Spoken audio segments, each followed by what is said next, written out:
Good morning. On behalf of the great West Virginia University, our University President, E. Gordon Gee, Provost Michelle Wheatley, Board of Governors Chair Jim Daly, and the people of West Virginia, it is my happy pleasure to welcome you, our graduates, friends, and families, and my colleagues as we complete the 147th year of our institutional history and to celebrate this commencement exercise for the Davis College of Agriculture, Natural Resources, and Design. This is a great day. Everybody should enjoy it. I'd also like to welcome those who are viewing live on the webcast, wherever they are around the world. I am Dan Robeson, and I have the privilege and honor to serve as the Dean of this college. And now, would our graduates, led by faculty marshals, please come forward.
Ladies and gentlemen, please rise for the singing of our national anthem.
Please be seated.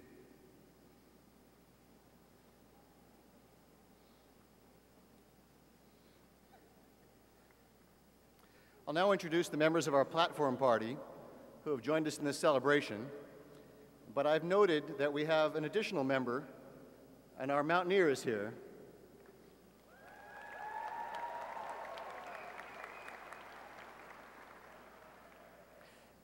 Our platform party.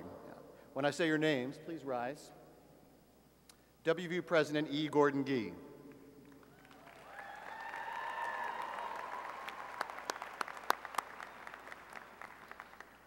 Chairman of the WVU Board of Governors, Jim Daly.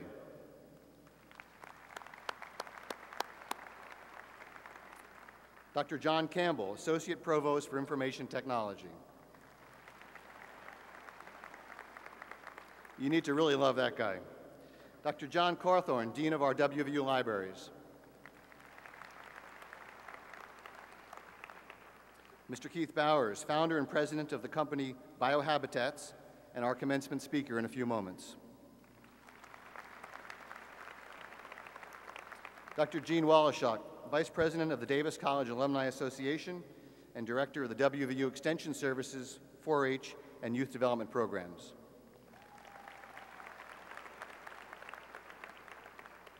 Dr. Kenneth Blemmings, professor of animal science and biochemistry, who will be our reader today. We have our two marshals, Dr. Tesfa Gameredin and our Grand Marshal of the University as well.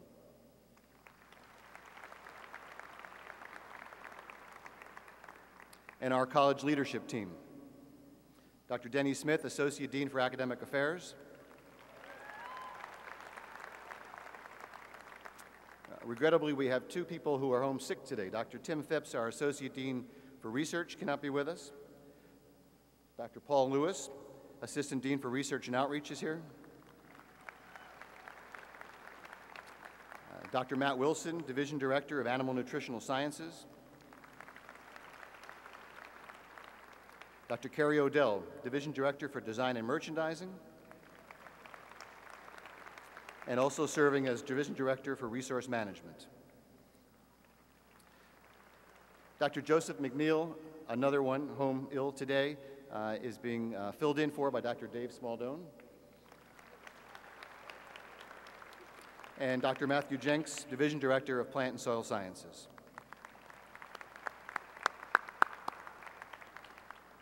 Thank you all. Before I start my prepared remarks, I want to do something that's going to protect us all from getting in trouble. When I count to 3, I want everybody to say Happy Mother's Day. 1, 2, 3.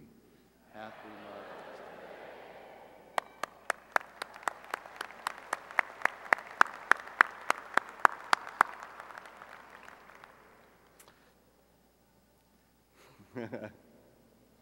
What a fantastic event this is, and appropriately so. Look around you at all the colors, at all the happy faces, at your family and friends, and contemplate for a moment just how far we've all come. From your own personal freshman or transfer days, whether just a few years ago for our graduates, or decades ago for some of our alums, and from the founding of WVU in 1867 until today in 2014 and beyond.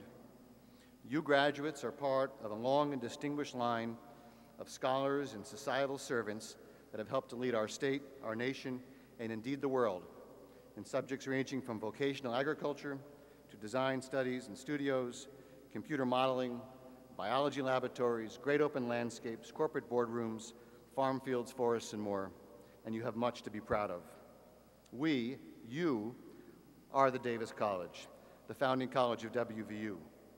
This day, as graduates, you take your place in acknowledging all those that have come before you in this unbroken line of 147 years and in all the many years to come. We are proud of you, and you will make future generations proud as well. Enjoy this day, and of course all your days, even as you prepare yourself to commence to your next adventures and responsibilities. Before I introduce our speaker today, who will share his own story of WVU, adventure, responsibility, service, and encouragement, I want to share with you a quote about education from the great former president of South Africa, Nelson Mandela, who died just this past year. He was a man of our times. Mandela was the iconic former political prisoner, moralist, and world statesman who led his country from despair, discrimination, and the brink of social disaster to the possibility of a positive, shared future. Mandela came from poverty and disenfranchisement, from farm fields and servant class, and powered his way into an education, a life of determination, and a far-reaching positive impact on his people and indeed on our world. He stands among the greats like Gandhi, King, Washington, and Lincoln. And here among you in this graduating class, there may be another to stand with that group. Use your education to raise yourself up and to benefit others. In his 1994 autobiography, Long Walk to Freedom, Mandela wrote the following: "Education is the great engine of personal development," and I would add social development. It is through education that the daughter of a peasant can become a doctor, that the son of a mine worker can become head of a mine, that the child of farm workers can become the president of a great nation. It is what we make out of what we have, not what we are given, that separates one person from another. Today we're honored as our graduation speaker to have someone who has stood apart, and I welcome now to the platform, to the podium, Keith Bowers.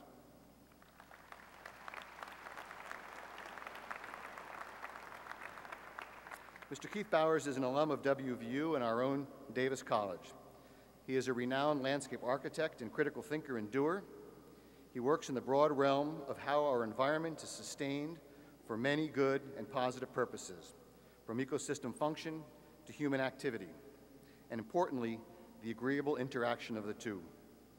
For nearly 3 decades, he has been at the forefront of applied ecology, land conservation, and sustainable design. Mr. Bowers is the founder and president of Biohabitats company, which he has built since 1982 into a multidisciplinary organization focused on conservation planning, ecological restoration, and regenerative design, using a living systems approach as the basis for all their work. Biohabitats works in applied ecology to address projects at multiple scales in more than 1,000 places worldwide, from site-specific river, wetland, and coastal habitat restoration projects to regional watershed management and conservation, to the regeneration of urban estuaries and species conservation, greenways, commercial development, and more. Mr. Bowers keeps Biohabitats at the vanguard of ecology and design. The company transcends the boundaries of what has historically been defined as landscape architecture. It has a multidisciplinary staff of landscape architects, ecological and water resource engineers, geologists, fluvial geomorphologists, soil scientists, aquatic and terrestrial biologists, restoration ecologists, conservation biologists, foresters and arborists, natural resource planners, GIS and CAD technicians, and much, much more. Many of you could serve in a company like Biohabitats. He has built a practice where landscape architecture is seen as a critical and necessary component of conservation and restoration. Mr. Bowers is also the president and founder of Biohabitats' sister company, Ecological Restoration and Management, which incorporates professional installation and management services in projects throughout North America.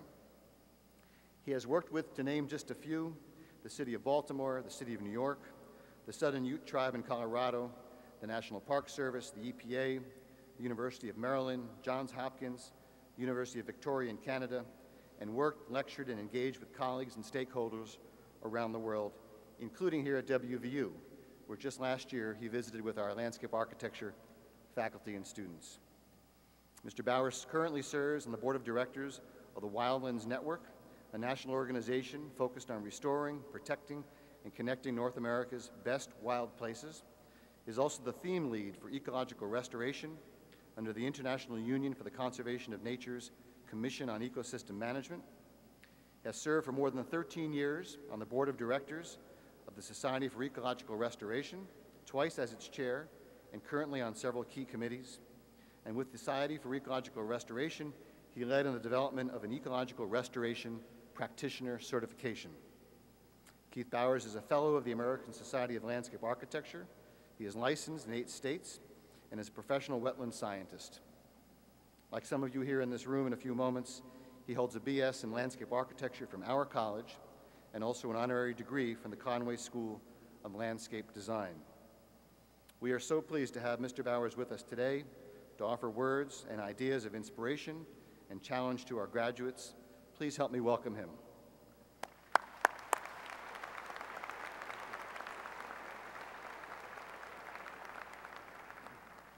Good morning, everyone. Thank you, Dean Robinson, for that great introduction. I'm truly honored to be here with you during your commencement today. Personally, I believe you are graduating from the best college at West Virginia University, the Davis School of Agriculture, Natural Resources, and Design, the one, I think, with the greatest potential to make a real difference for the future of our planet. Not to mention that I had the privilege of graduating from the same college some 32 years ago in landscape architecture. So I may be a bit biased. This is an especially important year because it is the 50-year anniversary of the landscape architecture program. And while I'm not old enough to have been here for those early days, I have certainly tracked its history for long enough to know how the program has come since the 1980s. A big congratulations to the LA program. And to everybody graduating today, let's give a big shout out for all the moms.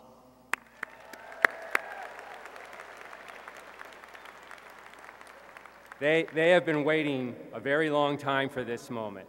No, really, some of them have been waiting a really long time for this moment. Happy Mother's Day to all you moms out there. I want to tell you a story about why this college rocks and why you are perfectly poised to take on the challenges and opportunities that our planet so desperately needs you for. The city of Cleveland, Ohio approached me and my firm last year with a problem. As many of you know, the Cuyahoga River, nestled within a beautiful glaciated valley, winds its way north and empties into the Lake Erie in Cleveland.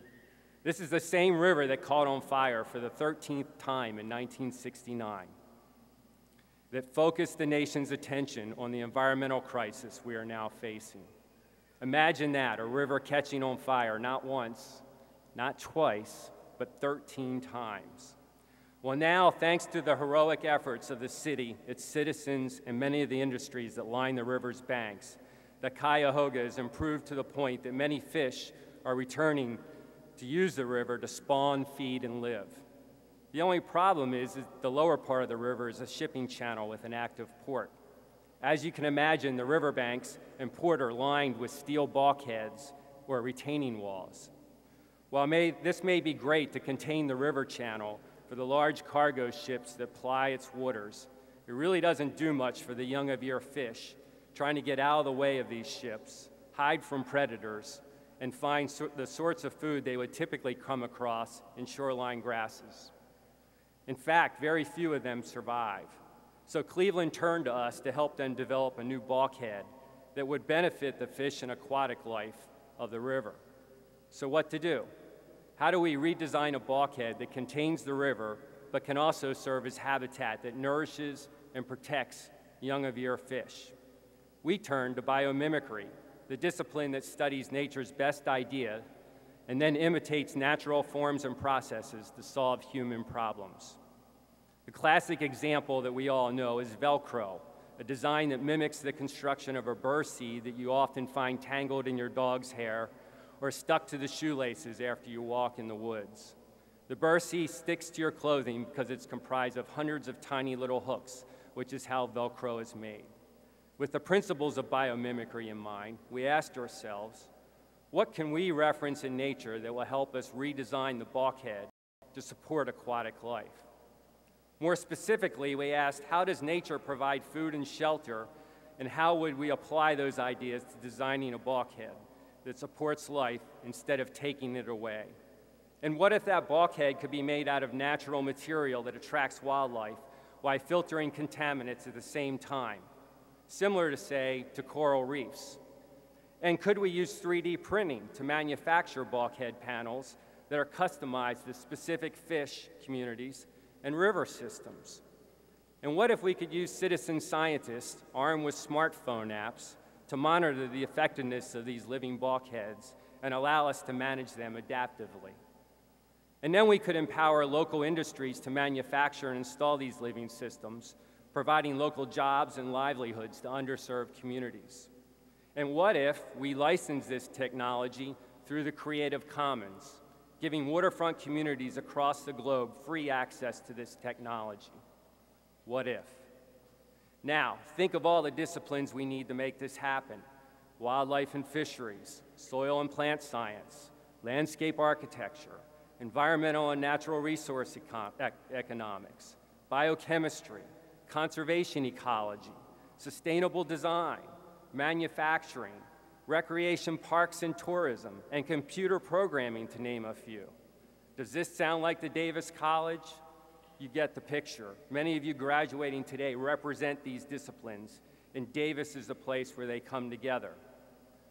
Today's challenges require answers that are not confined to a single discipline. In fact, they can't be solved in any meaningful way by implying the Industrial Revolution model of reductionist, compartmentalized, myopic thinking. Over time, academic disciplines have become increasingly isolated from each other, and the scholarship has become even more constrained. But colleges such as Davis break down those divisions. Davis recognizes that the only way to solve the pressing issues of our time, climate change, food security, natural resource scarcity, species extinctions, and poverty, is through multiple and seemingly unrelated disciplines. Today's answers require us to think beyond our own silos in a cross-disciplinary, interdependent way. This touches every one of you. Breaking down those barriers between disciplines can lead to futuristic solutions to any problem. For example, fashion designers may one day be teamed with microbiologists to develop fabrics that will contain living microbes that sense changes in our body temperature and alter the material's fibers to keep us warmer or cooler. Our clothes will be alive. This isn't about being connected or even interconnected. Instead, it's about being interdependent. As John Muir, the renowned naturalist and fierce advocate for wilderness, reminded us, when we try to pick out anything by itself, we find it hitched to everything else in the universe. Today, we find ourselves so connected to one another in so many ways that it's hard to imagine life without these connections. For instance, I can't imagine raising my teenage daughters without the ability to keep in touch with them via text messaging or on Facebook. The trouble is that we're losing a deeper sense of connection, not only with people around us, but with nature and natural systems that sustain us. For me, I have found forging these deeper connections, these interdependencies, has made all the difference in the world. After today, you will all be setting off in different directions, but I urge you, each one of you, to continue to tend to the special relationships you have with your professors and classmates. The world is much smaller than you may think. Now, one great thing about graduating from WVU is its close proximity to so many outdoor activities and the opportunity to connect with nature. Cheat Lake, Seneca Rocks, New River Gorge, Dolly Sods, and on and on. I'm sure all of you had some great experiences in many of these places, some adventurous, some maybe a bit more contemplative, and others that you probably wouldn't rather not share with your parents. As I slogged my way through landscape architecture program at WVU, I was continually drawing toward the natural places in the world. I was continually drawn toward the natural world in all these great places, and some that I didn't share with my parents either.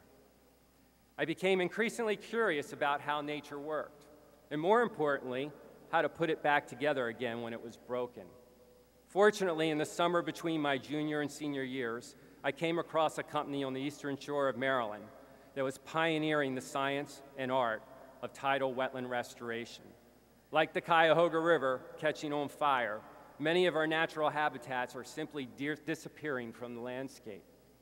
We have witnessed a precipitous decline in wetlands throughout the United States, and over half of our original wetlands in the lower 48 have been drained or converted to other uses.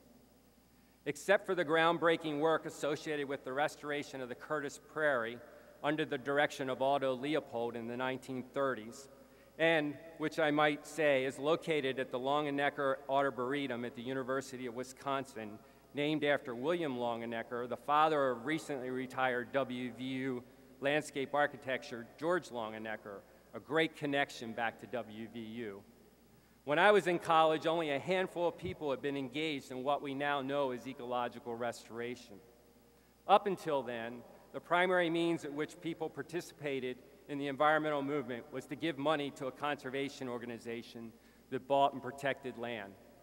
But I discovered Dr. Edward Garbish, a professor from the University of Michigan, who took a sabbatical in the early 1970s, moved to St. Michael's, Maryland, and began tinkering with salt marshes. He started by propagating and growing marsh grasses. Then he set out to learn how marshes function, and finally he developed, through much on-the-ground trial and error, techniques to restore and revegetate tidal marshes up and down the eastern seaboard. Today, tens of thousands of acres of marsh are restored each year thanks to Dr. Garbish's tenacity, determination, and vision of 40-some years ago. For me, all I could think about at the time was, how cool is this? Someone was getting paid to be on the water all day, whizzing around in an airboat, planting marsh grasses, and getting a tan. Now that was for me. Little did I know that most days consisted of swatting away merciless mosquitoes, horseflies, and no-see-ums, fighting off stinging nettles and sunburns, getting stuck in the mud up to my chest and having to be rescued by ropes and winches out of the thick, oozing muck, watching my unmoored boat drift haplessly into the shipping lane in Baltimore's harbor, and if all that were not enough, after an exhausting day of planting thousands of plugs of marsh grass, returning the next morning to find that all the plants had been unceremoniously yanked from the ground and devoured by flocks of hungry geese during the night. Not so glamorous as I thought. Even so, I was sold, and more importantly, I had a mentor. I started looking into the field called ecological restoration. It seemed obvious to me that people had a role in helping to restore ecological systems that have become damaged, degraded, or destroyed. I also discovered that even though the field was in its infancy, I most likely required training in ecology, geomorphology, and a whole array of ologies that would take me years to learn, not to mention that if I was really going to be successful at this, I probably needed a good grounding in business, none of which I had. I was about to graduate, so it was too late for me to begin taking electives in these disciplines. I finished out my undergraduate, and without thinking of graduate school, immediately, and somewhat naively, started Biohabitats, an ecological restoration company. Now this makes it sound like I knew exactly what I was doing, but it didn't feel like it at the time. Many of you may still be looking for that job that grabs you. Maybe you have an idea of what you'd like to pursue. Now is the time, but don't expect it to be easy. When my business partner left because he was tired of a shoestring budget and living with his parents, and so was I actually, and so were my parents. It certainly didn't feel like I was implementing a grand plan. Well, I did have a vision, or at least an inkling of a vision.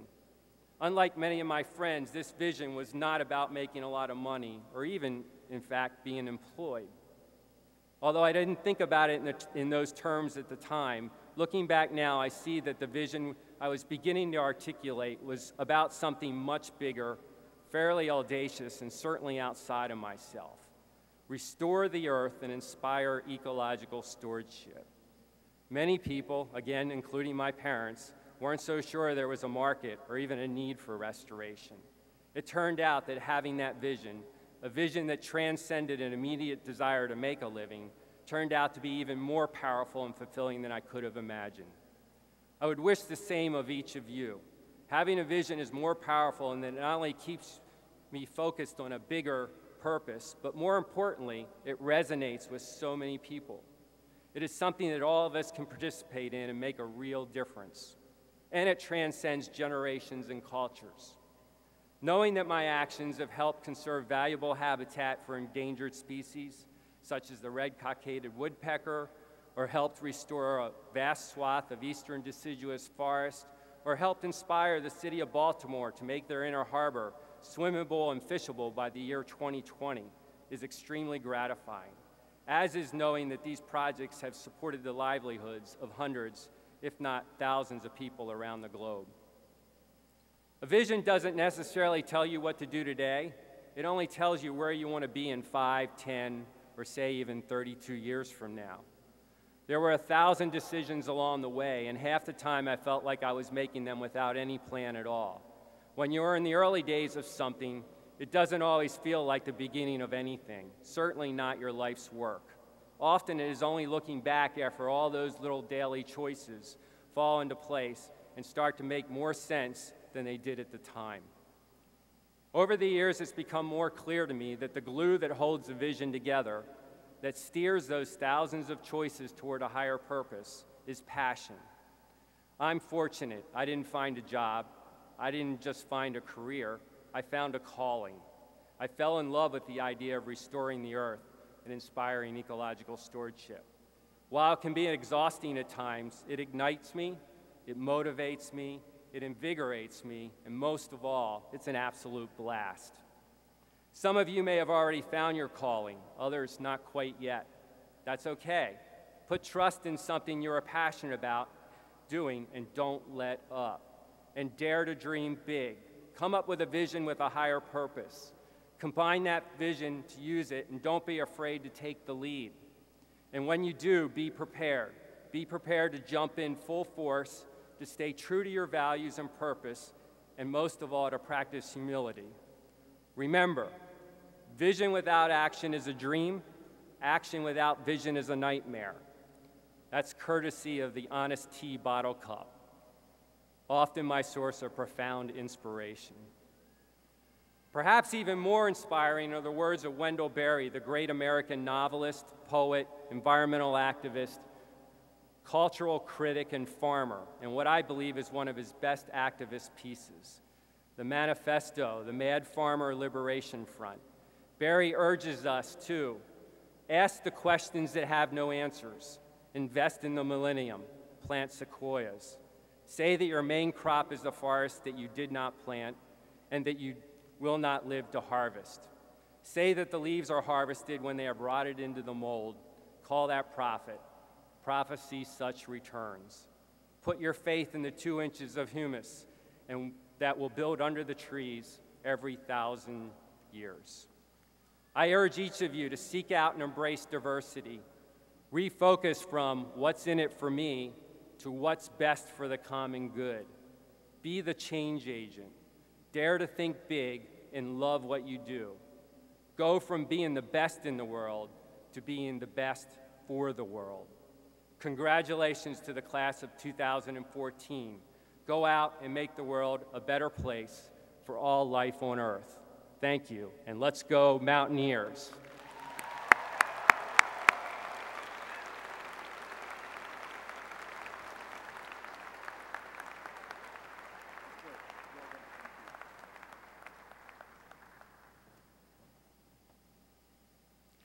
That was great. Good words to think about and to live by.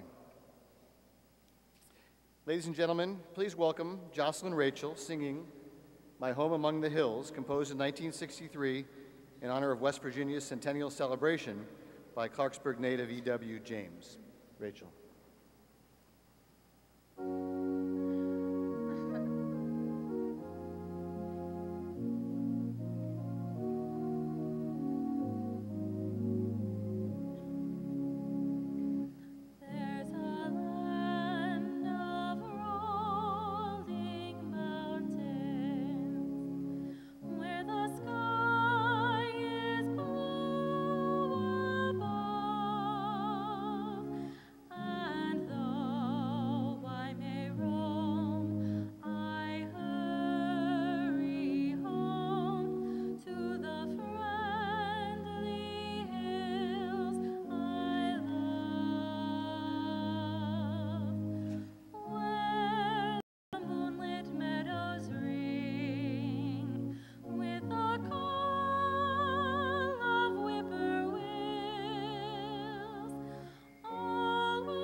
Okay, we've reached the part.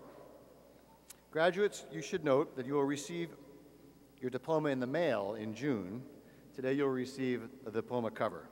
So don't lose it. You got to put your diploma in there. I now invite WVU President E. Gordon Gee to come forward to lead the conferral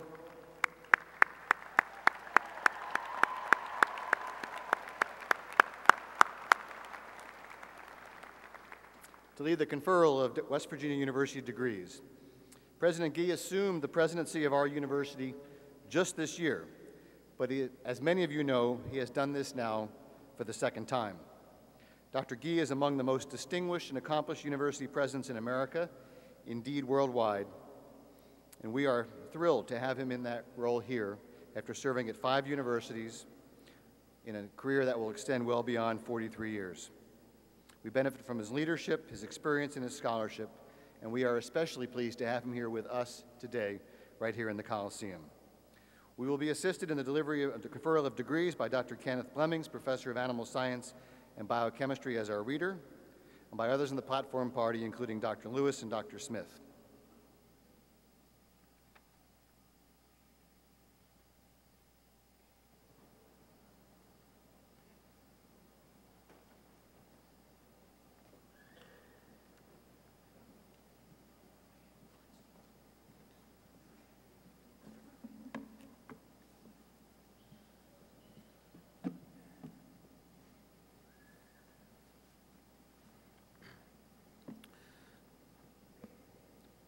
I would ask the faculty marshal to bring the doctoral candidates forward.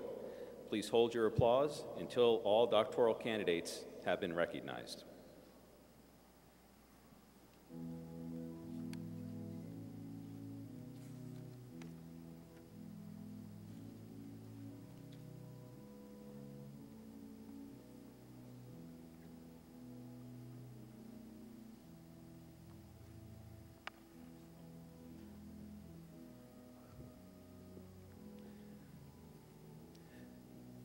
Megan Lynn Manor. Title of the dissertation, Effects of Maturation, Polyploidy, and Nutrition on Growth, Composition, and Gene Expression within Fatty Acid Metabolism in Rainbow Trout. Advisor, Dr. Brett Kinney.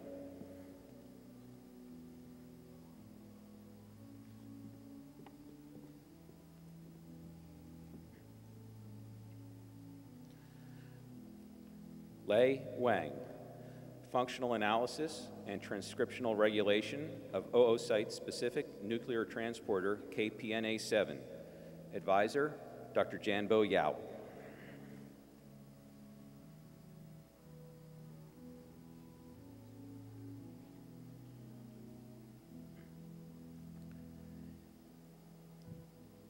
Kelly Leona Belkarzik, Supports of and Barriers to Pursuing a Natural Resource Degree and Career, Perspective of Culturally Diverse Young Adults. Advisor, Dr. Dave Smaldone.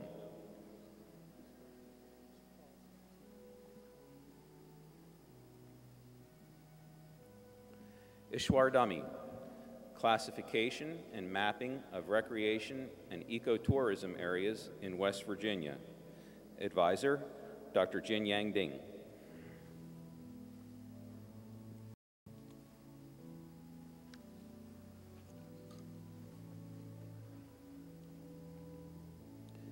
H.R. Scott, The Management Structure, Impact on Economic Success of Farmers Markets. Advisor, Dr. Harry Boone.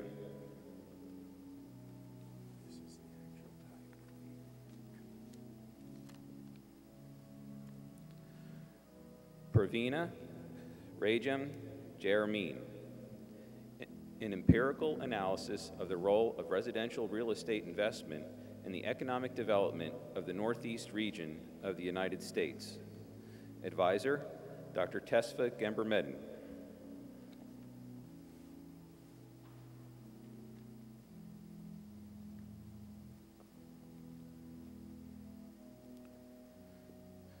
Sadushi Joshi, Spatial and Economic Analysis of Land Conservation Planning.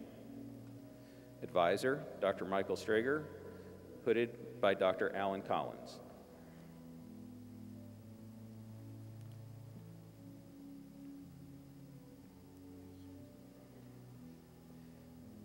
PhD in Natural Resources Economics, Jingtao Zhao.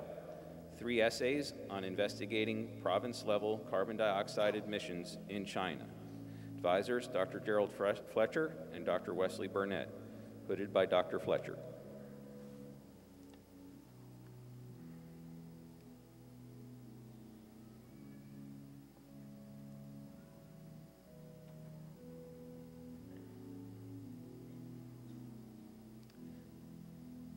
Ladies and gentlemen, please join me in congratulating our PhDs.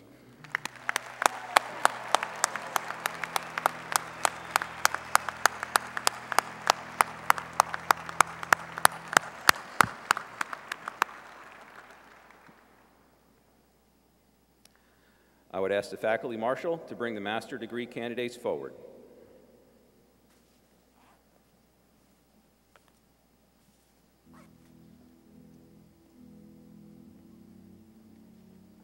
Please hold your applause until all master candidates have been recognized.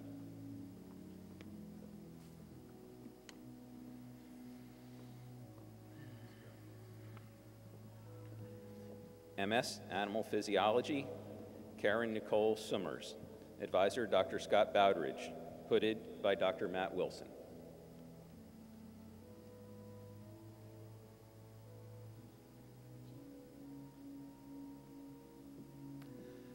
Rebecca Christine Price, MS, Animal Physiology. Advisor, Dr. Scott Bowdridge, hooded by Dr. Matt Wilson.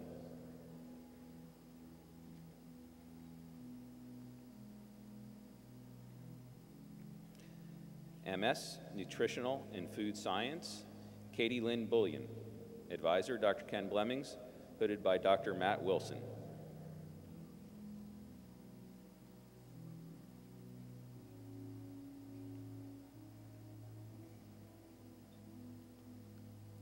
Jesse Popelka, MS Nutritional and Food Science. Advisor, Dr. Melissa Olford.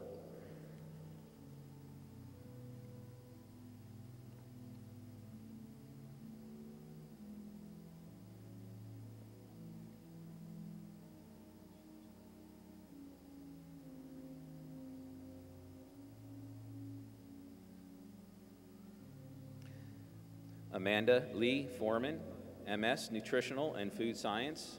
Advisor, Dr. Joseph Mortz.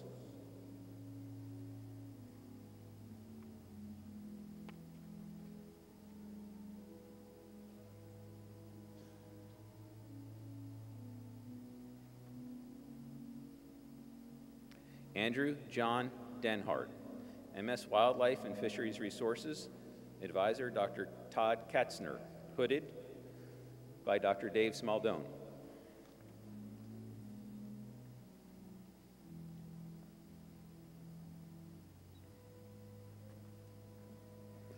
Jamie Marie Marenka, MS Wildlife and Fisheries Resources. Advisor, Dr. Amy Welsh.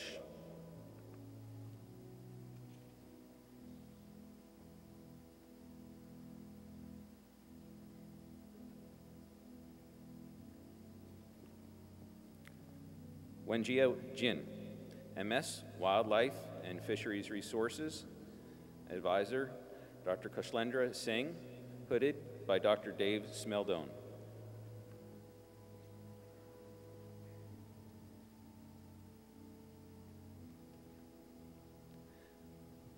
Tenmiao Wang, MS Forestry. Advisor, Dr. David DeValence.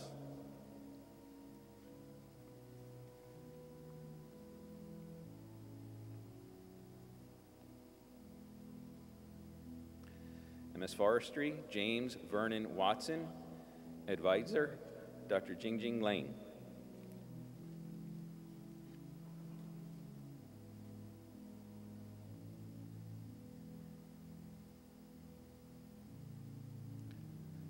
Carson Andrew Wright, MS Forestry.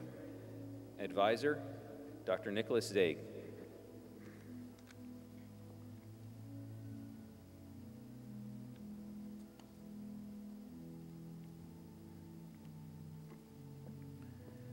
Jing Chu, Master's Landscape Architecture. Advisor, Dr. Peter Butler.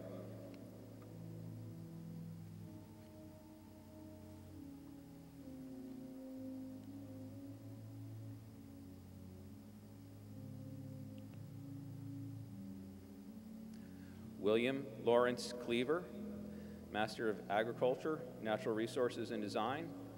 Advisor, Dr. Denny Smith. Hooded by Dr. Boone.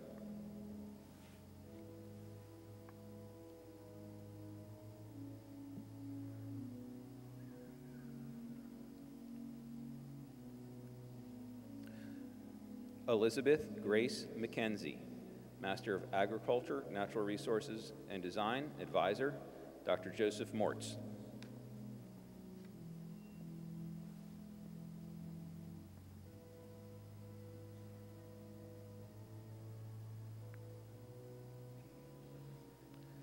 Stephen Gregory Neff, Master of Agriculture, Natural Resources and Design.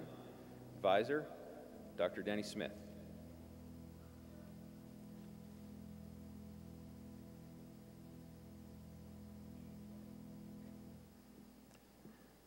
Alexa Jane Talkington, Master of Agriculture, Natural Resources and Design. Advisor, Dr. Denny Smith.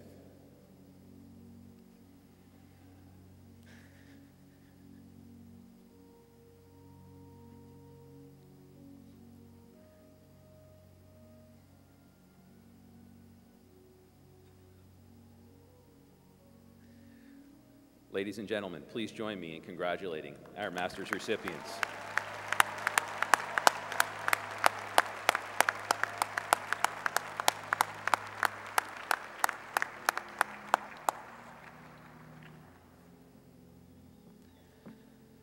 I would ask the faculty marshal for multidisciplinary studies to bring the bachelor degree candidates forward. We ask that you please hold your applause until all candidates have been recognized.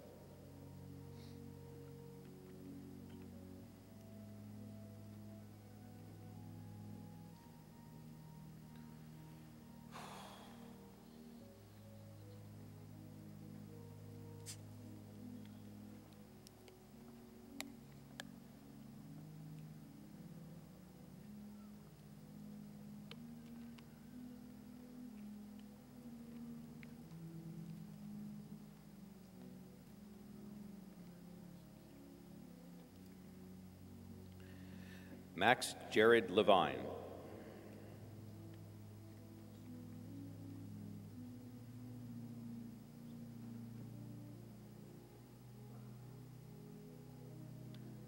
Robert Haler.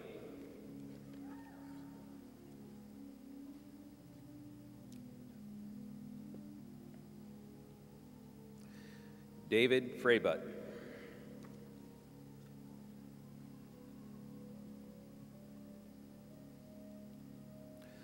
Shauna Allen.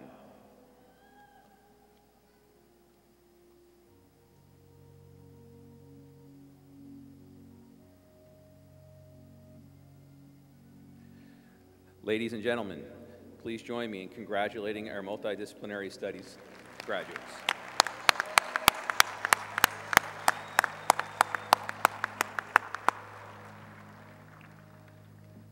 I would ask the Faculty Marshal for the Division of Animal and Nutritional Sciences to bring the bachelor degree candidates forward.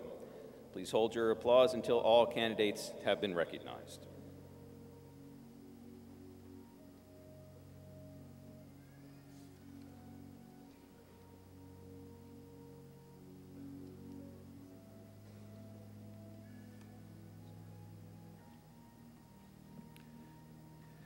Bachelor's of Science, Bachelor's of Science of Agriculture, Animal and Nutritional Sciences, Jason Appleby.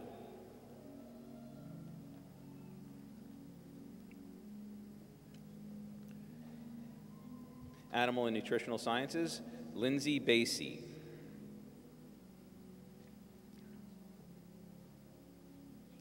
Kevin Bellino.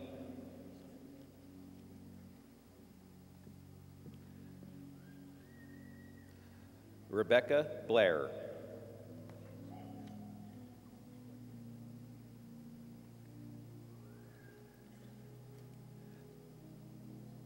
Brianna Bragg.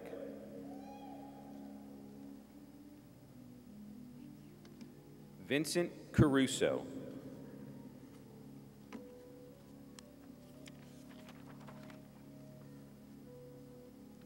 Rachel Coakley.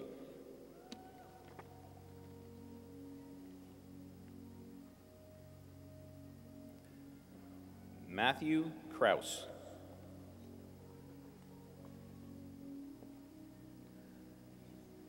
Noah Cummings.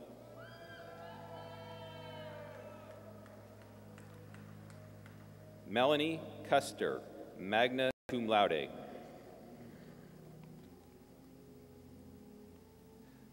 Brittany Daly.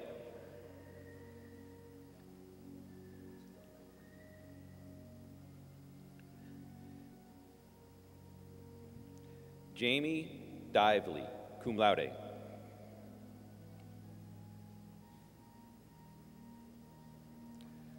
Christina Duper.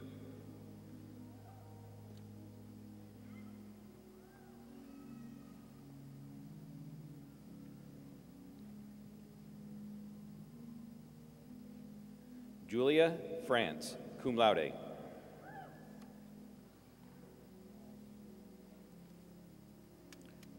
Chastity Garlitz, summa cum laude.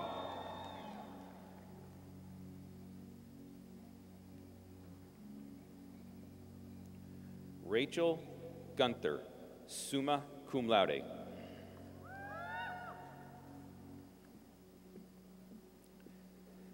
Ariel Harris.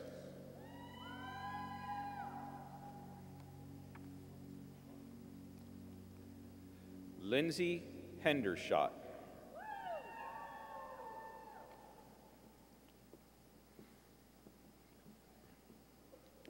Emily Hoblitzel.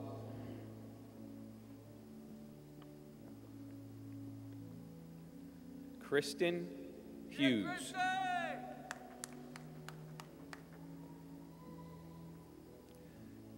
Catherine Jenkins, cum laude.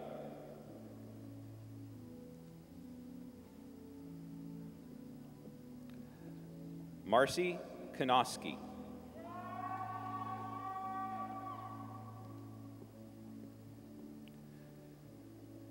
Kalina Keeler, magna cum laude.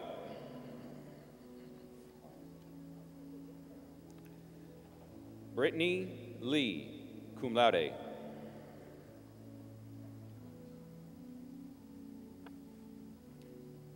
Avery Lewis.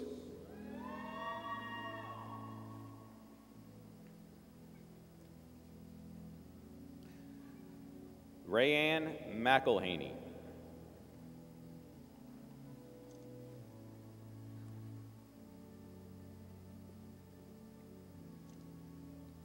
Jessica Miller.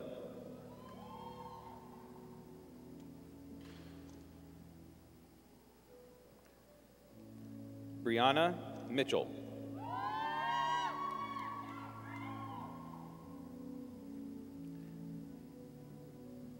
Caitlin Morrison, cum laude.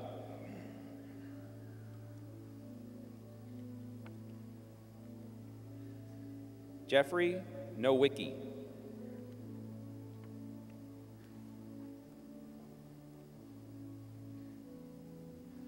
Ral Wangwu.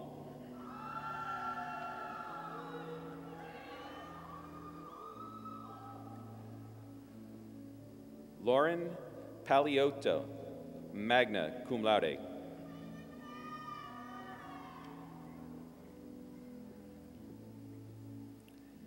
Hannah Plogger, cum laude.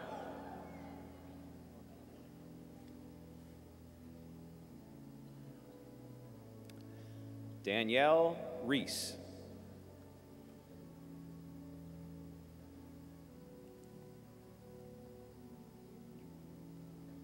Adriana Rees.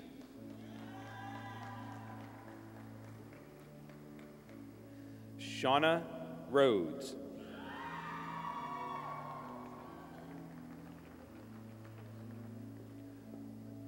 Walker Roberts, magna cum laude.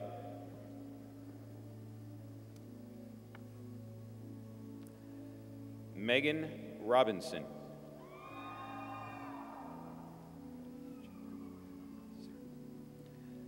Jana Sayer.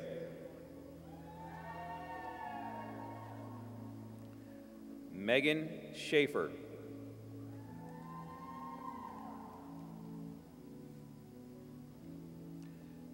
Benjamin Stewart.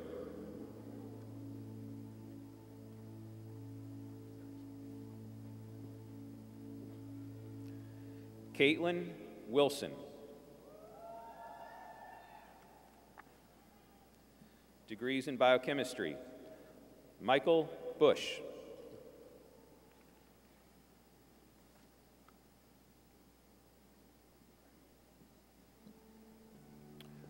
Morgan Bush, magna cum laude.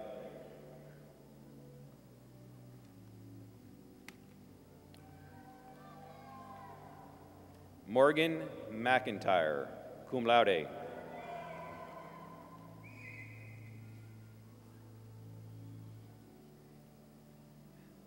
Matthew Brooks, summa cum laude.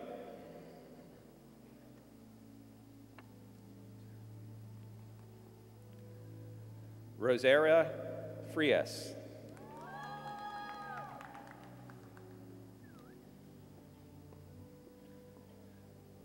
Courtney Brancasio, magna cum laude.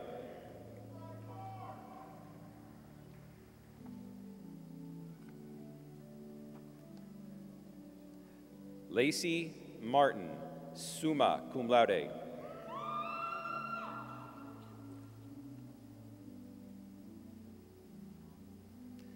Adam Cart, summa cum laude.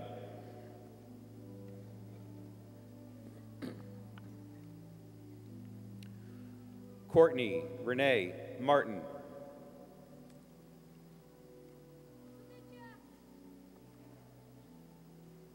Sarah Freeman, cum laude.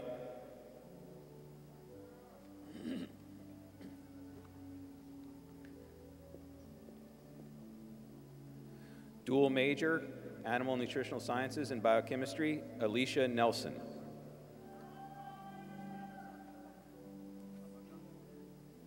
Brooks Payne, cum laude.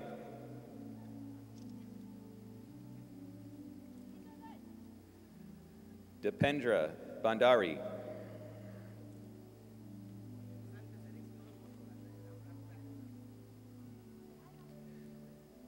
Andrea Pinkstaff, dual major, Animal Nutritional Sciences, Biochemistry.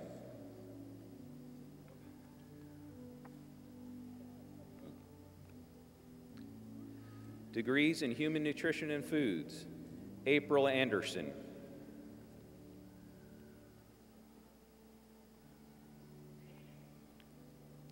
Noah Baisden.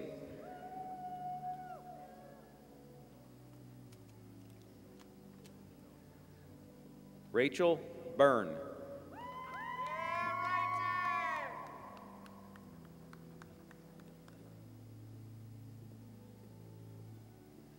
Alicia Henry.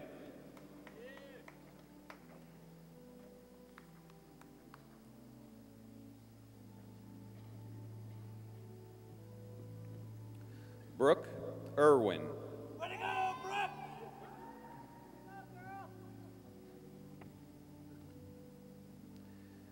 Benjamin Keplinger.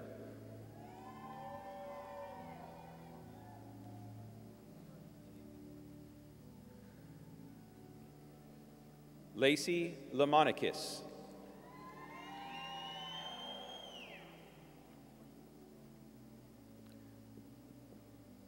Taylor Mooney.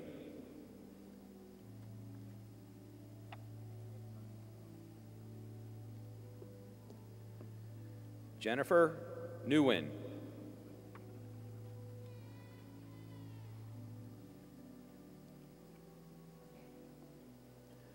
Bethany Pennock, summa cum laude.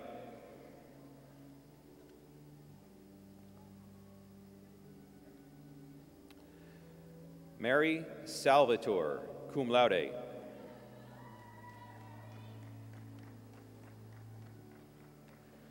Stephanie Thompson.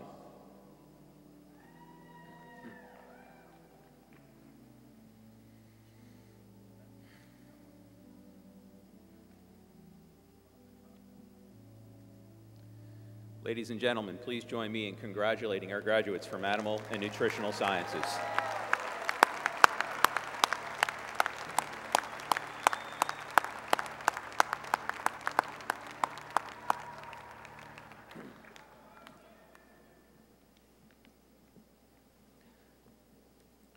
I would ask the faculty marshal for the Division of Design and Merchandising to bring the bachelor degree candidates forward. Please hold your applause until all candidates have been recognized.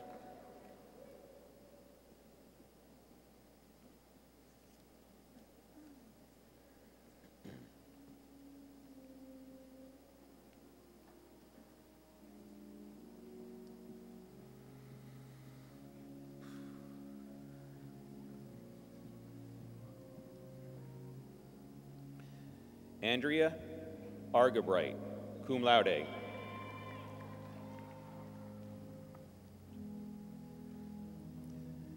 In Design Studies, Janine Burton, cum laude.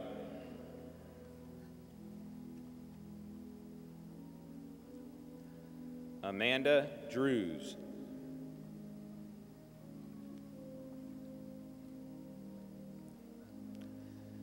Daniel Jenks, magna cum laude.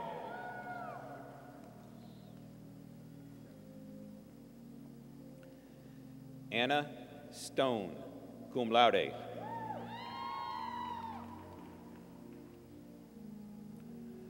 Robert Titus.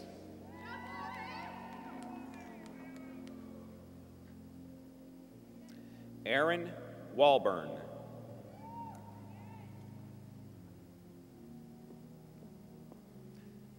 Catherine Webster. Degrees in Interior Design, Lindsay Bonacorso.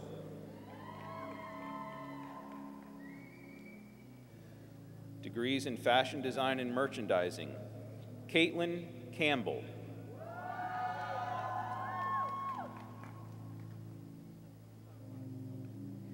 Caitlin Davison.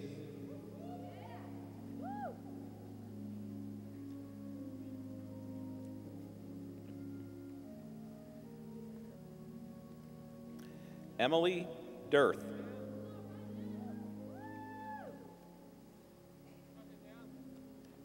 Stephanie Drenning.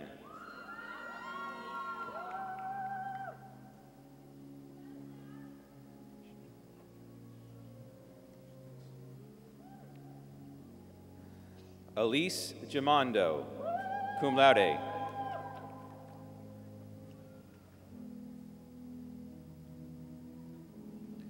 Sydney Gold.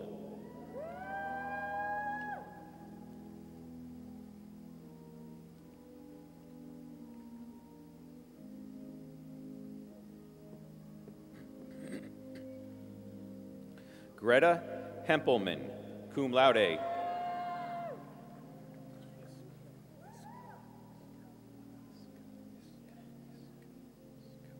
Jennifer Isco.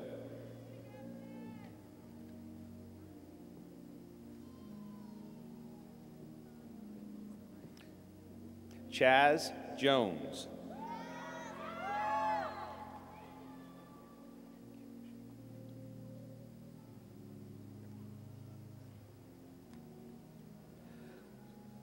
Lexi Kubishek.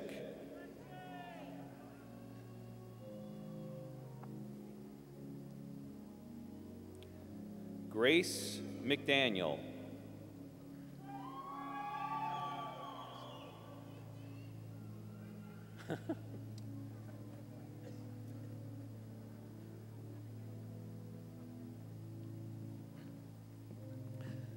Vanessa Molish.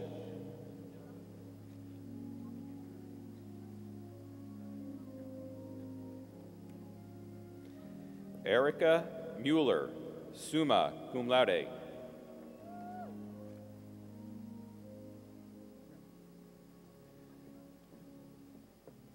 Kimberly Molvin, summa cum laude.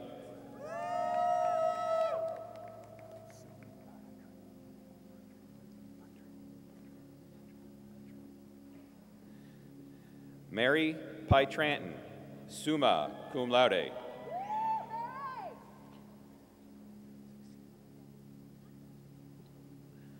Jordan Sacine.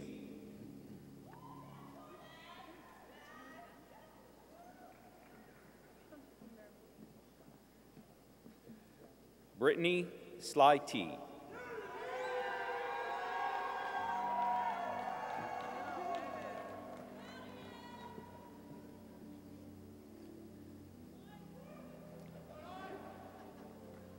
Jillian Steinberg.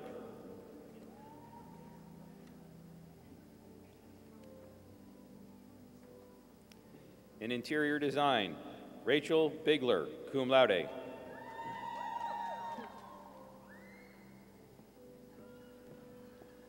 Alexandra Dolnek, cum laude.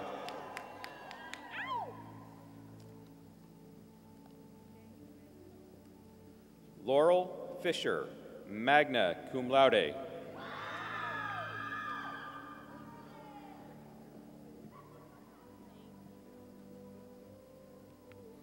Alexis Galloway.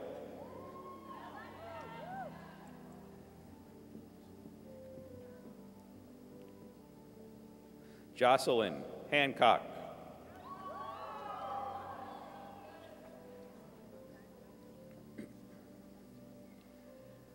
Megan Heidel, magna cum laude.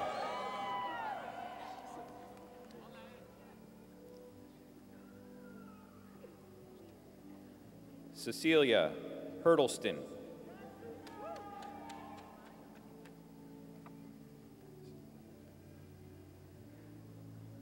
Maggie Kneizet, summa cum laude.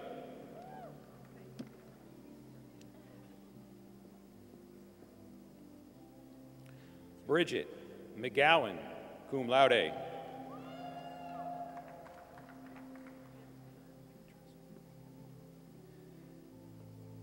Catherine Pietrezzo, summa cum laude.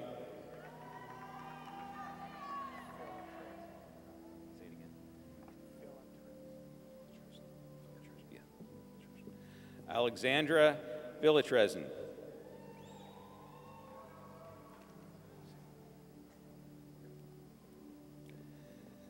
Saber Wood.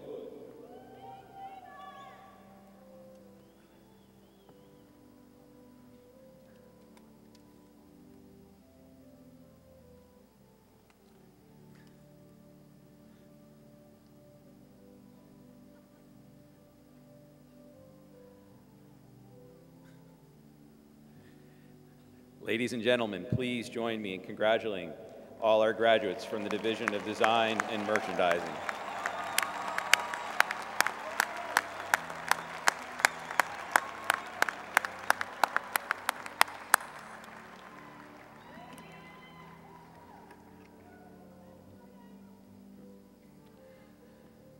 I would ask the Faculty Marshal for the Division of Forestry and Natural Resources to bring the bachelor degree candidates forward. Please hold your applause until all candidates have been recognized.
Forest Resource Management degrees, Marcus Allison.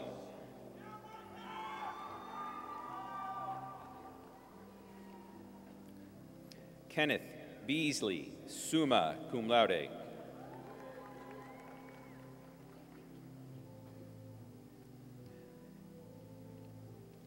Gannon Boone.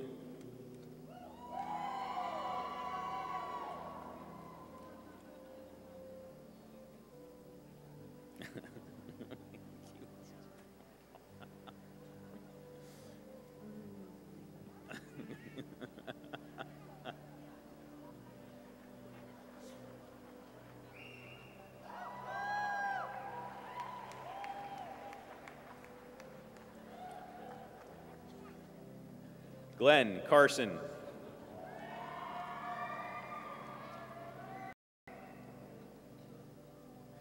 Matthew DiMartino.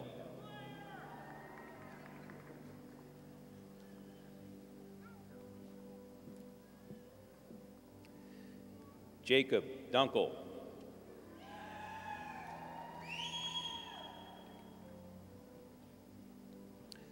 Robert Eckenrode.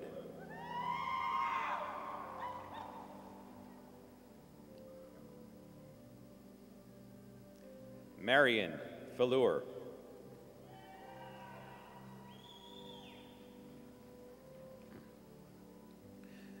Derek Gallagher, summa cum laude.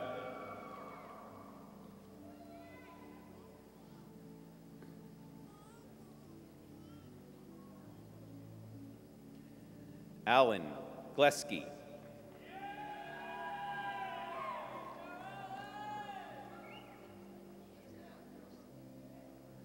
Slater Haffer.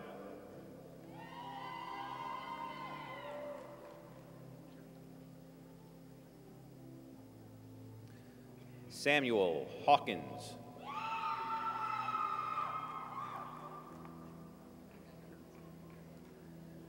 Zachary Hess.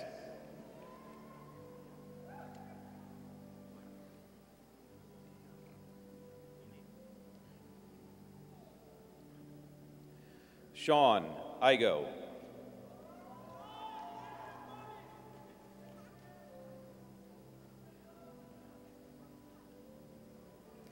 Henry Lieberman, summa cum laude.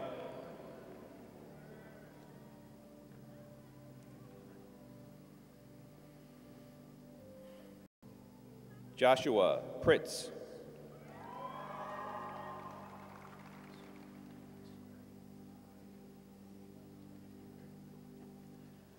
Julius Reese III.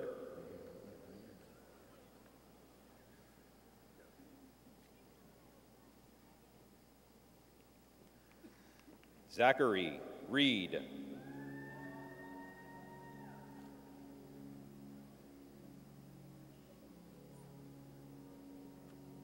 Matthew Rowley.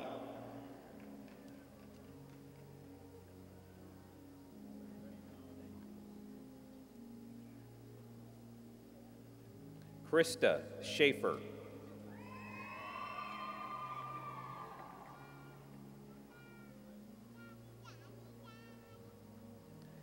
Andrew Turkington.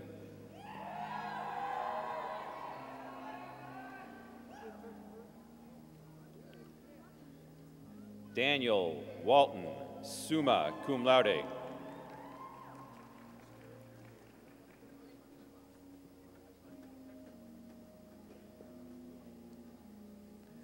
Ryan Zeisler.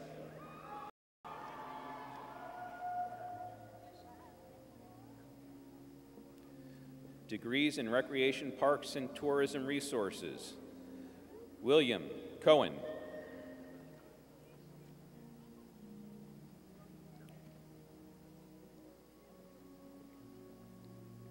Christopher Frenna.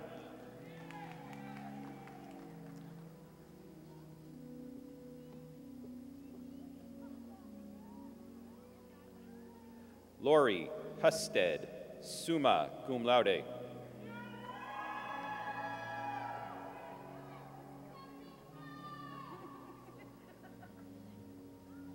Bryce Jacobson.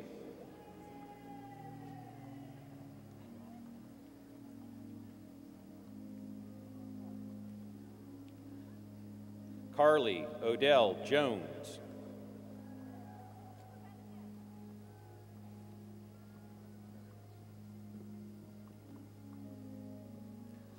Melissa Ann Keel.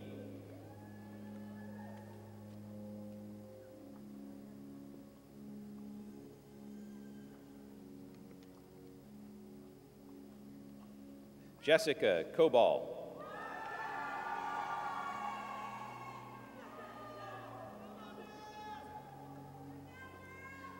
Nicholas McGuire.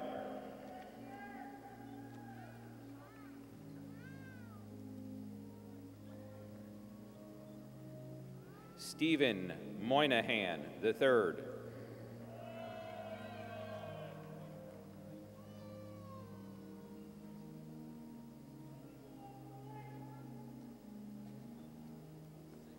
Ashley Akers, cum laude.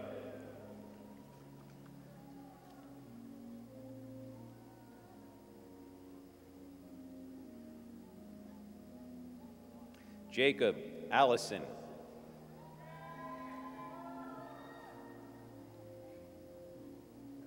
Degrees in Wildlife and Fisheries Resources. Derek Blackwell.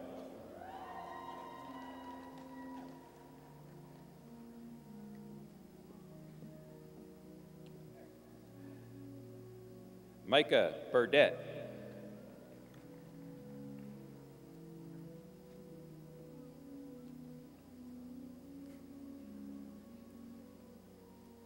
Stephen Carpenter.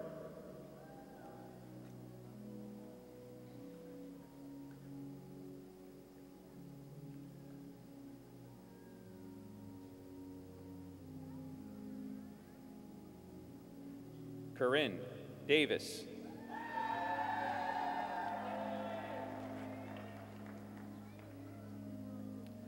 John Dierstein.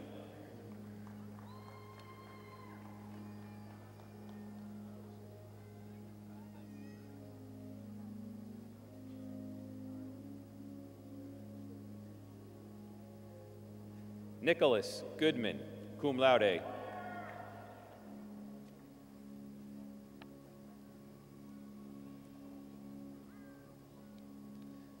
Dylan Hurd.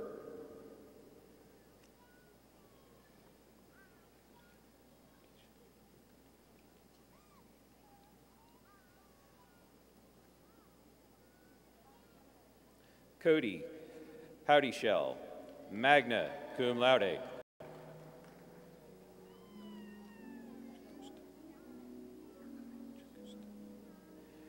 Eric Jacusta.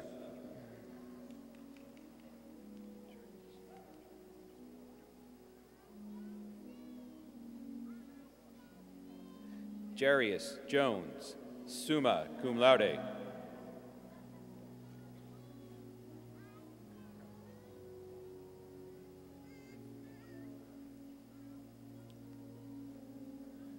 Dustin Kimball.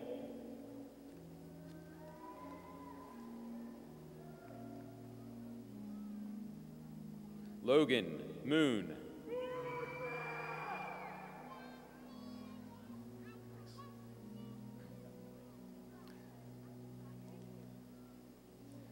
Matthew Nicely.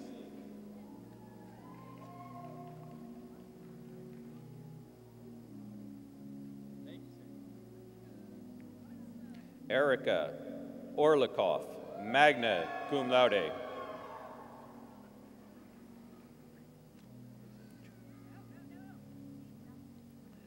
Edward Riemann, Jr.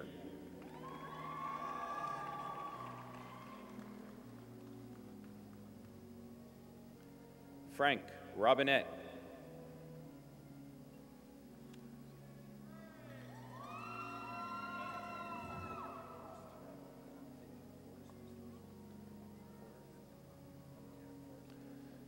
Corey Simons.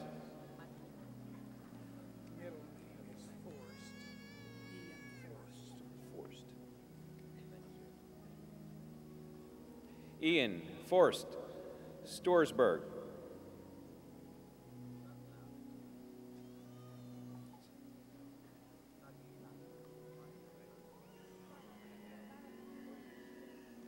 Kendra Sublet.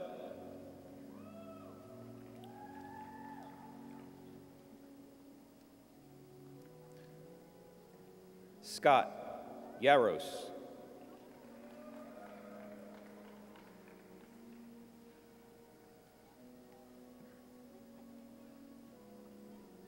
Ladies and gentlemen, please join me in congratulating our graduates from the Division of Forestry and Natural Resources.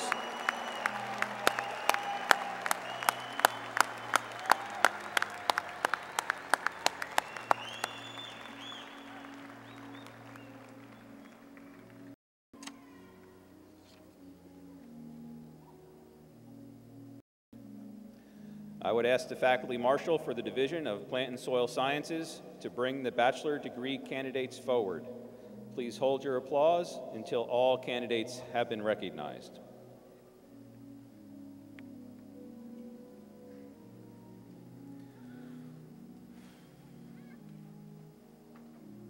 How we going, Doc?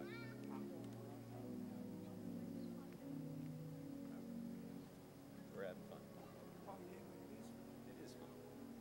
Having Dr. D over here take 4 seconds or 40 seconds adds a nice little twist to it. How do you say it first?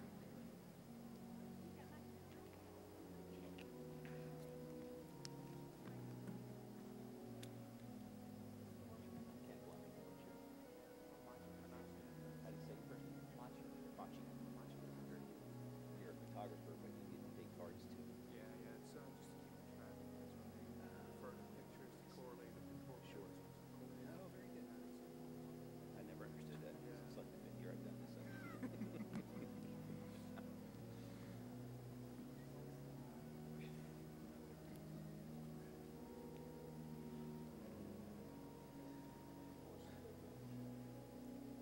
Bachelor's of Science in Agriculture, major Agroecology, Maggie Williams, magna cum laude.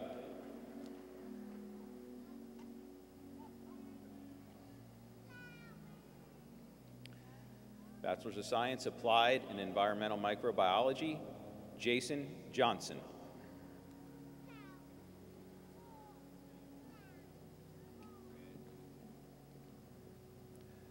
Marlena Kingsbury.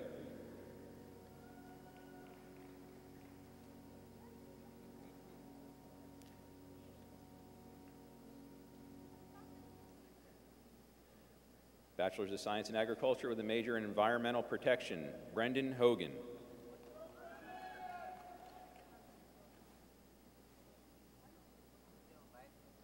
Cody Caswell.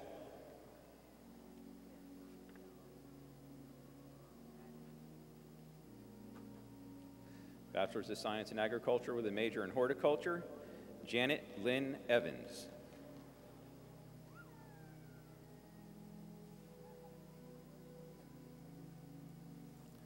Bachelor's of Science in Agriculture with a major in Horticulture, Whitney Garton, magna cum laude.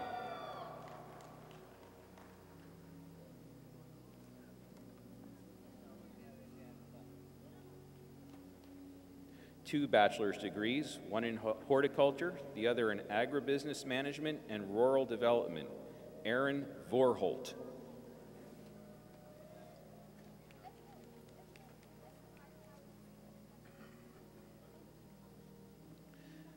Bachelor's of Science in Agriculture with a major in horticulture, Bradley Wiest.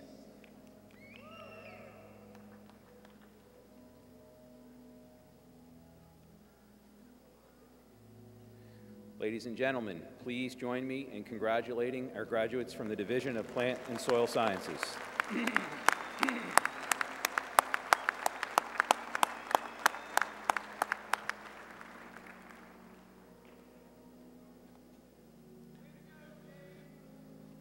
I would ask the Faculty Marshal for the Division of Resource Management to bring the bachelor degree candidates forward. Please hold your applause until all candidates have been recognized.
Degrees in Agribusiness Management and Rural Development, James Alger.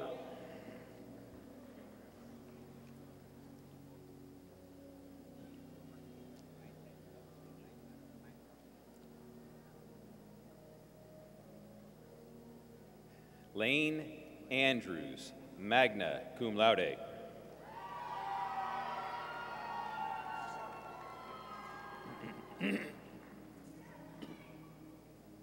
Austin Baird.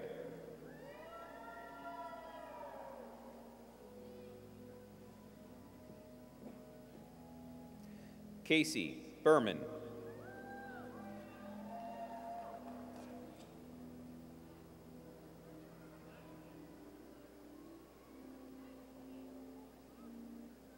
Taylor Bramble.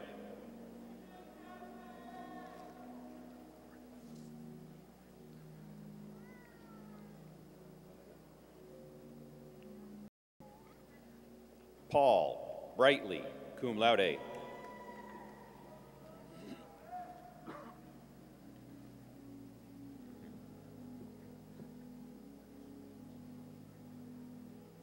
John Buckingham III.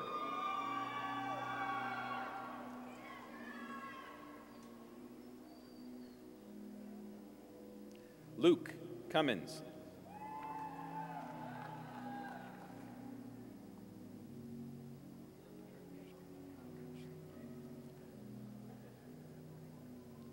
Matthew Dunkersloot, cum laude.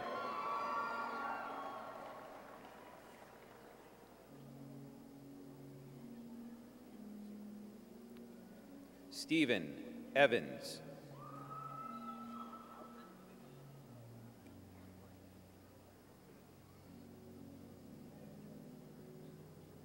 Gregory Fortick.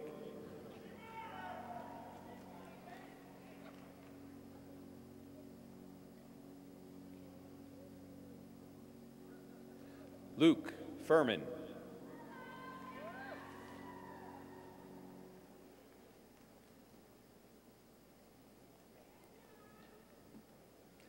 Amanda Harvey.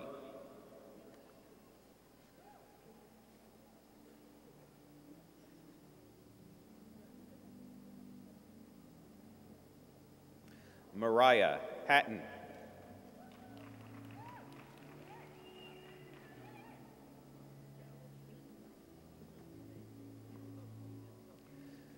Victoria Kameninski.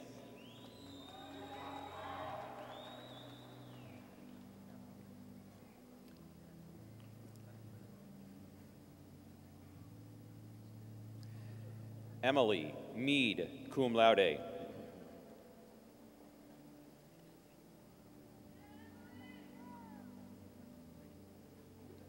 Nicole Molinaro.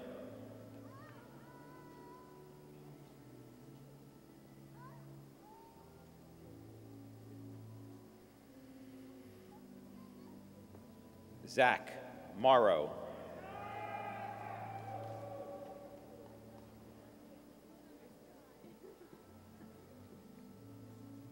Madison Neff.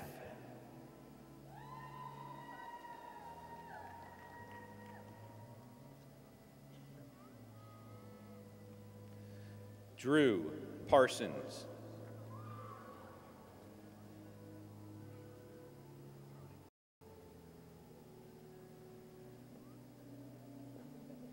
Bradley Rodeheaver.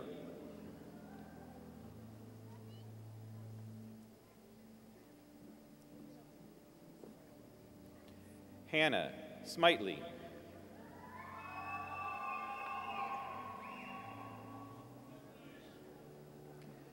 In Agricultural and Extension Education, Jennifer Baker.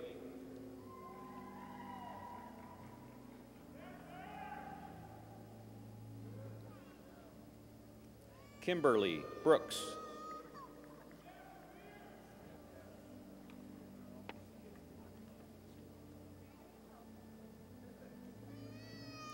Jessica Clark.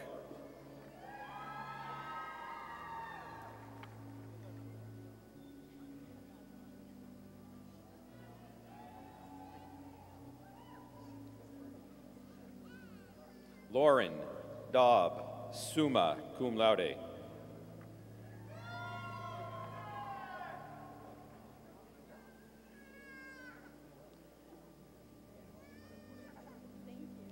Dylan Johnson, magna cum laude.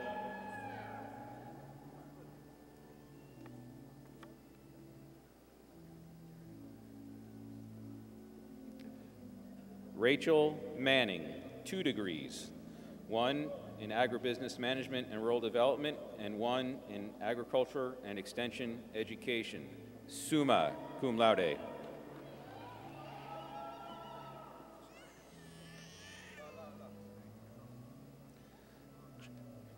John Postlethwaite.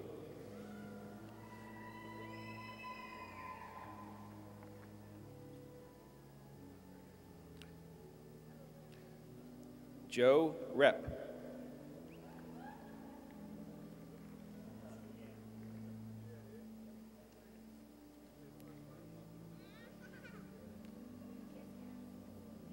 Ashley Rodeheaver.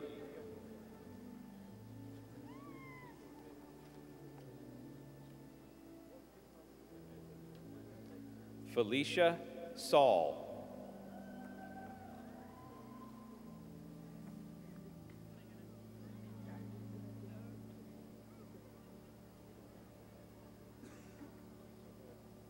Rebecca Weingardner.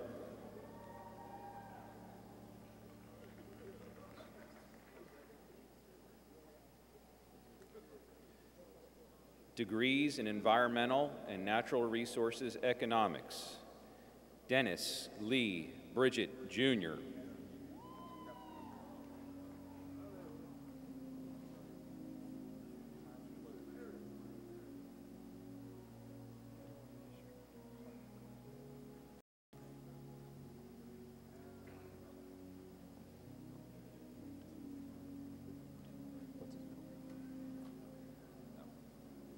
Tyler Clothing.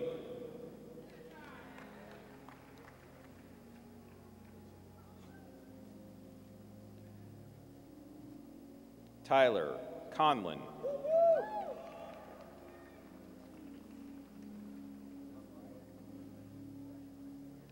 Alan Davis, cum laude.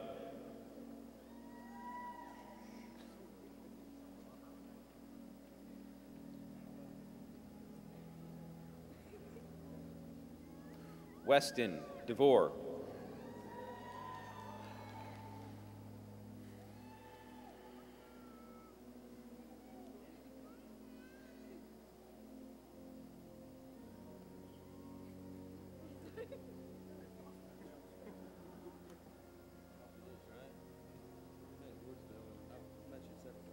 Amanda Parker, summa cum laude.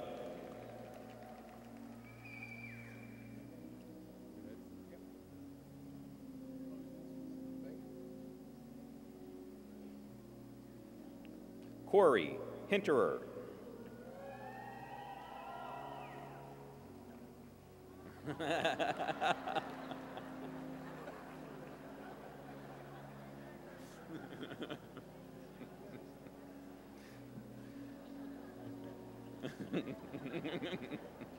Austin Huffman.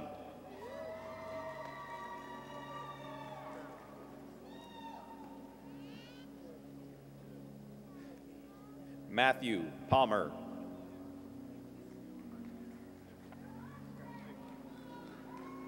Mitchell Sutton, magna cum laude.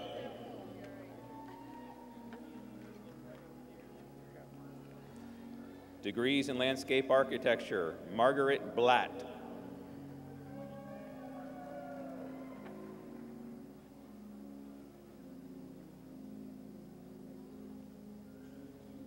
Tyler Campbell.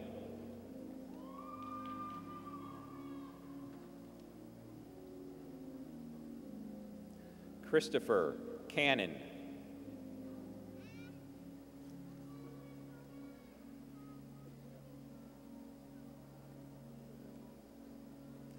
Lillian Clift.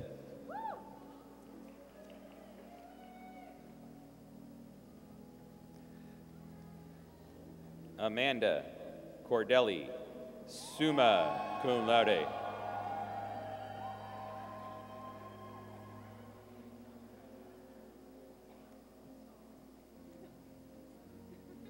Matthew Gerhardt.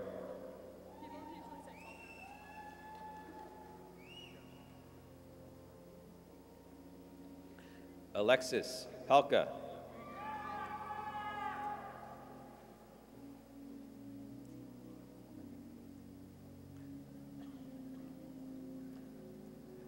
Danielle Howell.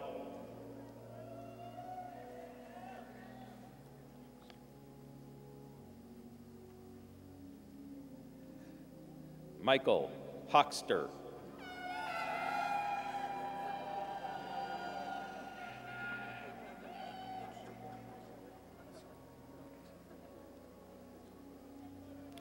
Paul Kunze.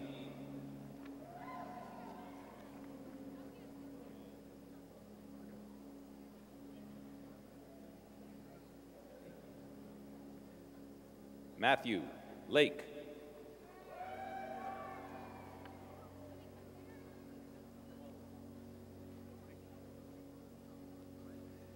Nicholas Luteri, cum laude.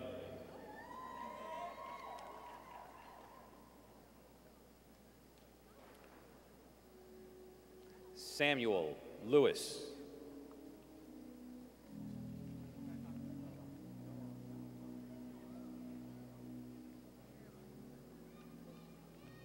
Colin McCardlett.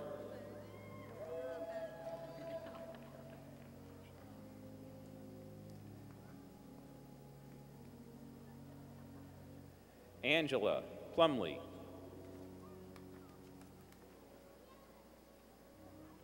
Rachel Rittler, magna cum laude.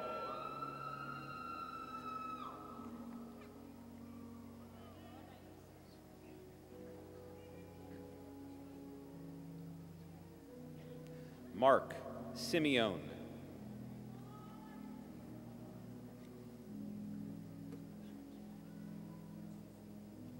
Nathan Schweitzer, cum laude.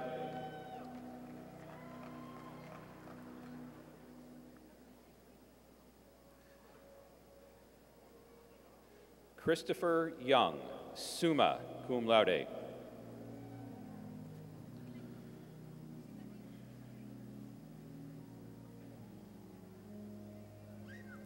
Ladies and gentlemen, please join me in congratulating all our graduates from the Division of Resource Management.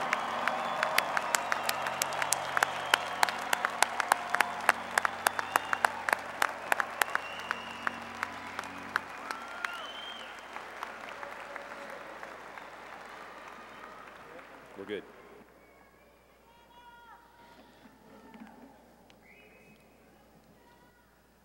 So what a great day, huh? Yeah. And to the parents, welcome. We're glad to have you here. And to the mothers, let's give the mothers a round of applause, would you please?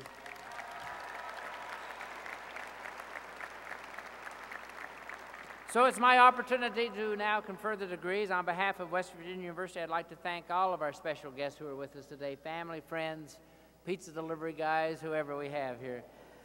As you distinguish yourself in your careers, you'll also bring distinction to your alma mater. This I know, and we are proud that our name and your name is now one of the same. You, from this time forward, are West Virginia University and embody the hopes and dreams of the university for a brighter future. Now, I must say to you, in this audience today is a young man who sent me a note. I'm just going to read it to you. Dear President Gee, I am a senior planning to graduate in May from Davis. I'm also planning a spring break trip with my best friend from Marshall University, and we have enlisted 6 female cheerleaders to join us for a whole break in sunny Miami. But when we went to book flights, you can imagine my disappointment to find out that our colleges have conflicting spring break schedules. I am writing to ask if you would push WVU spring break back a week. You're the only one with the power to help make a young man's dream come true of a half-dozen girls in a remote beach house in 1,200 miles away. Of course, if you help out, you are more than welcome to join us. He and I had a great time. I want you to know that. So anyway, I love you guys. It has been 46 years since I graduated from university. I can still remember the family and friends who joined me, the people with whom I sat at the ceremony and the postgraduate celebrations, but as to what the university president said, I can't remember a darn thing. So I'll make my commentary very short. So ladies and gentlemen, as you go forward, obey the better angels of your nature. Avoid wearing flip-flops to the interview, although I love all the boots I saw today. Know that your life will not always go according to plan, and to me that's just fine. Enjoy the little things. One day you will look back and realize they were really big things.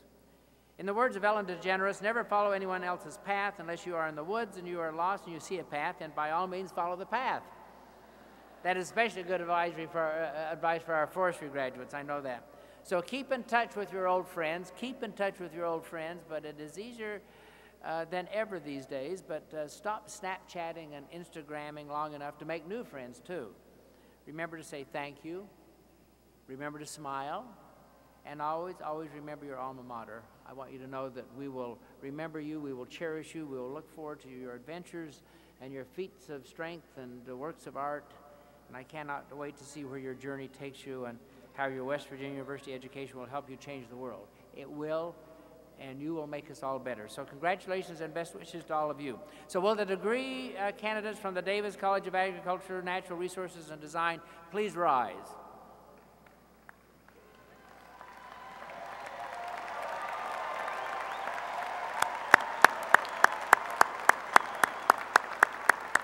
Ladies and gentlemen, as graduates of this venerable academic unit, you have prepared for careers that improve the quality of life. Your theoretical and hands-on knowledge of agriculture, forestry, natural resources, and design, together with your understanding and dedication to the conservation and preservation of the environment and its resources, will serve to promote a brighter future for us all. I ask that you maintain your commitment to excellence and your enthusiasm for the world around you. As a West Virginia University graduate, aspire to put your education to work to solve the world's greatest challenges. Hone your ability to uncover facts, analyze problems, and share knowledge. Dream big. Dream big and take your mountaineer pride wherever you go. You're the best ambassadors for West Virginia University and the power of educated citizens. By virtue of the authority vested in me by the West Virginia University Board of Governors, I hereby confer upon you the degrees for which you have been recommended, and with all the rights, honors, and privileges appertaining thereto, you may move your tassels to the left side of your cap as a symbol of your achievement. Please join me in congratulating these graduates.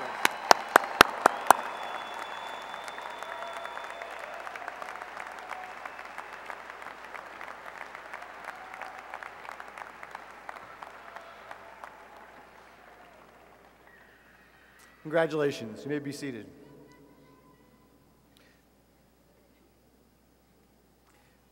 I'm happy to introduce now Dr. Gene Walishock, who will deliver a charge to our new alumni, representing the leadership of the WVU Davis College Alumni Association.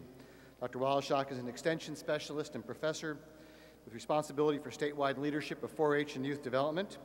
She holds bachelor's and master's degrees in agriculture and a doctorate in education from our very own WVU.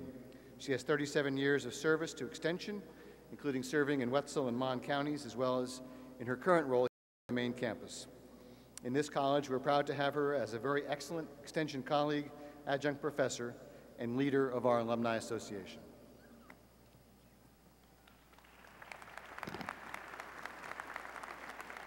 On behalf of the West Virginia University Alumni Association and all of the graduates of West Virginia University who have preceded you, I extend to each member of the class of 2014 congratulations and best wishes.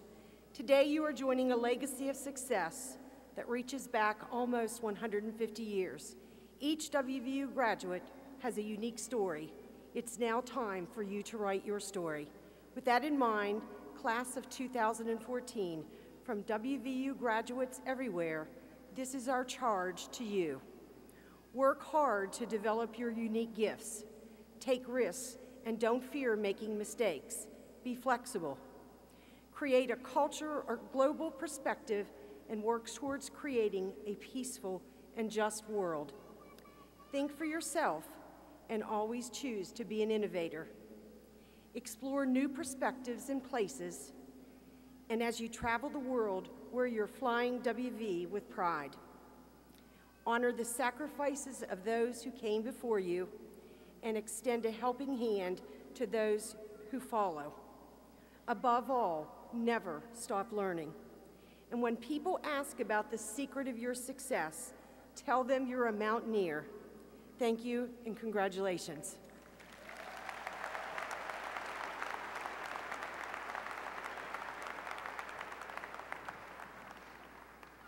Okay, we're in the home stretch. Class of 2014, you are prepared. Take your chance, pursue your goals and dreams, beware of the opportunities and needs around you, serve others, love, laugh, and explore. Be a lifelong learner, you've heard that already.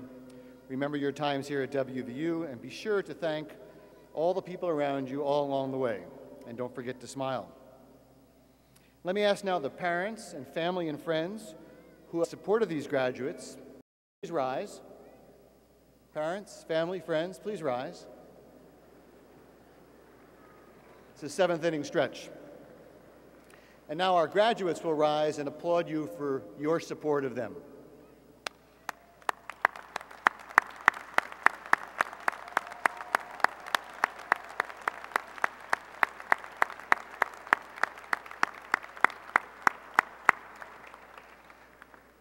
Thank you very much. We're concluding now. I hope that each of you will join us afterwards, after this commencement, in the adjacent WVU basketball practice facility, which is a beautiful building, as we continue this celebration with drinks and snacks, a chance for conversation, photos, and best wishes.